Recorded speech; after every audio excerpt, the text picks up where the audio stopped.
바로 오늘부터 일본에서 시작된 G7 정상회담에서 이재용 삼성 회장의 폭탄 발표가 나오자 이 바이든은 당황해서 어찌할 줄을 몰라 하고 있습니다.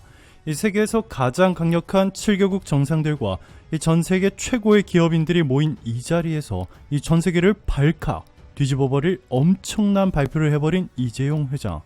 이 G7 정상회담 생중계를 위해 몰려든 세계 주요 외신 기자들은 이재용 회장의 깜짝 발표를 대대적으로 보도하며 난리가 났는데요. 지금부터 이 놀라운 내용 최고 수익률에서 여러분들에게 전해드리겠습니다. 이 G7 정상회의에 후쿠시마산 식자재를 사용한 요리를 각국 정상과 전세계 기자단들에게 제공할 것이라 밝혀 시작하기 전부터 큰 논란이 되고 있는 G7 정상회담. 16일 일본 NHK 후쿠시마 지역 방송인 테레비유 후쿠시마 등 보도에 따르면 우치보리 마사우 후쿠시마현 지사는 정례 기자회견에서 19일부터 21일까지 열리는 G7 정상회의에 참여하는 각국 요인들에게 후쿠시마산 식자재를 사용한 요리가 제공된다라며 부흥의 발걸음을 내디디고 있는 본 후쿠시마현에 대한 이해를 깊게 할 수 있는 귀중한 기회라고 생각한다라고 말했습니다. 우치보리 지사는 각국 정상이 모이는 G7 정상회의에서 이 정부가 정확한 정보 전달에 노력해 오염수나 제염토 처리 등에 대한 관계국들의 이해가 깊어지기를 기대하고 있다라고 말했습니다.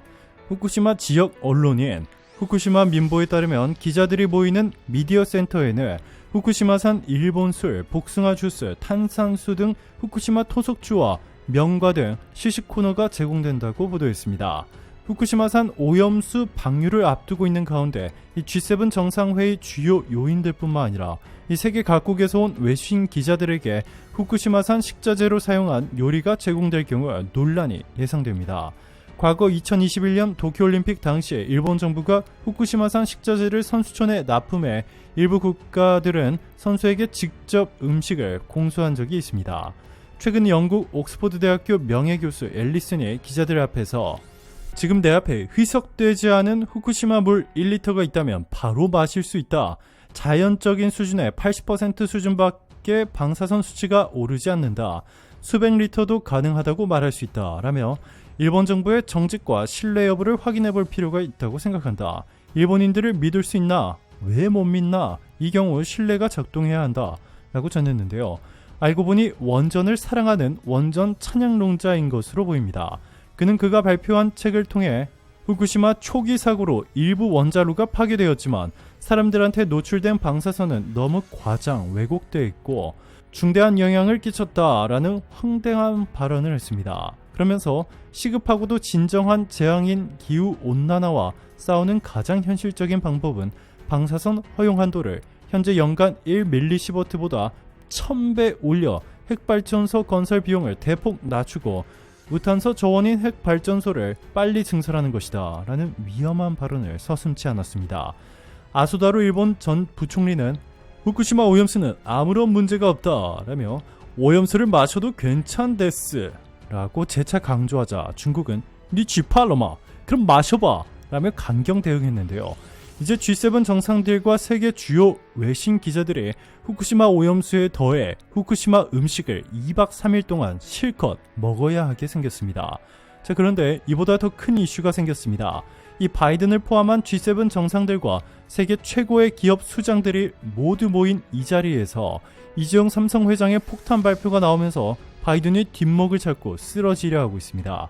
기시다 후미오 일본 총리가 18일 도쿄 총리 관저에 삼성전자 등 세계적 반도체 기업 7곳의 경영자를 초청해 일본 반도체 산업에 대한 투자 및 일본 기업과의 협력 강화를 요청했는데요. 바이든이 삼성에 제시한 것보다 압도적으로 높은 보조금뿐만 아니라 온갖 특혜들을 약속하며 일본 투자를 제안했습니다. 미국에 올인하려 했던 삼성전자는 최근 갑자기 방향을 바꿔버렸습니다. 바이든이 그토록 자랑했던 삼성의 R&D 센터는 미국이 아닌 일본에 지어질 것으로 보입니다.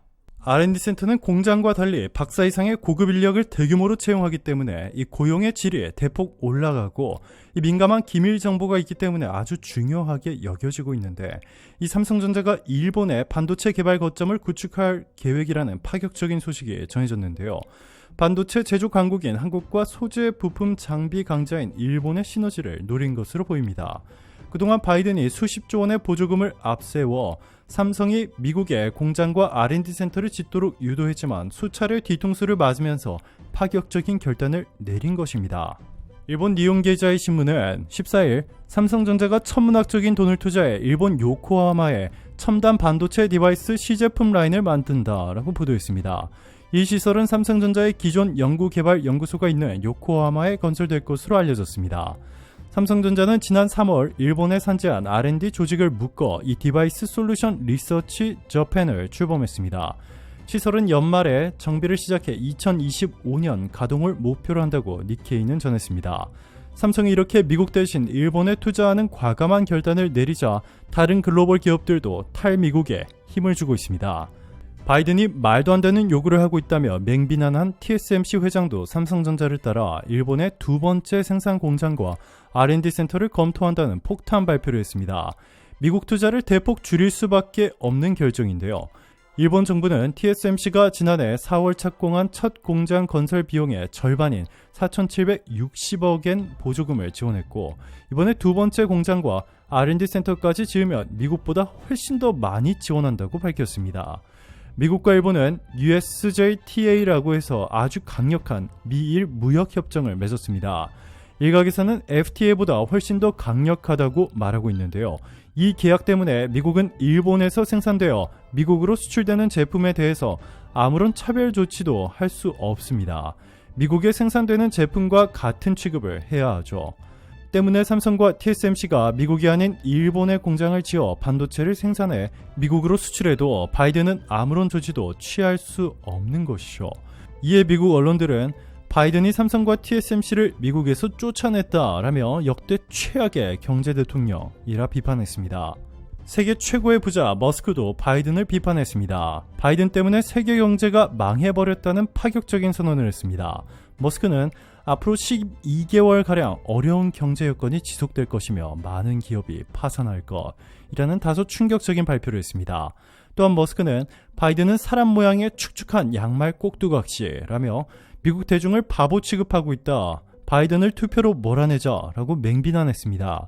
그러자 조 바이든 미국 대통령은 기자회견에서 일론 머스크 테슬라 최고 경영자가 다른 나라와 어떤 관계가 있는지를 살펴볼 필요가 있다고 밝혔다고 CNBC 등 외신들이 보도했습니다. 이 같은 발언은 일론 머스크가 미국 국가 안보에 위협이 된다고 생각하는지, 머스크가 다른 나라 정부의 도움을 받아 트위터를 사고 미국을 위협하는지 조사해야 한다는 충격적인 발표를 했습니다. 테슬라가 미국 대신 중국의 대규모 투자를 감행하면서 바이든이 대통령의 권한으로 테슬라 CEO를 위협하는 분위기인데요. 그런데 삼성을 비롯한 글로벌 기업들도 최근 미국을 벗어나 일본과 중국 등 아시아국의 투자를 선회하는 움직임을 보이고 있습니다. 그런데 중국은 조심할 필요가 있습니다. 중국의 한 반도체 기업 간부인 A씨는 최근 삼성전자와 SK하이닉스, 대만 TSMC 등의 공장이나 사옥 주변을 자주 서성이고 있는 것이 발각됐습니다.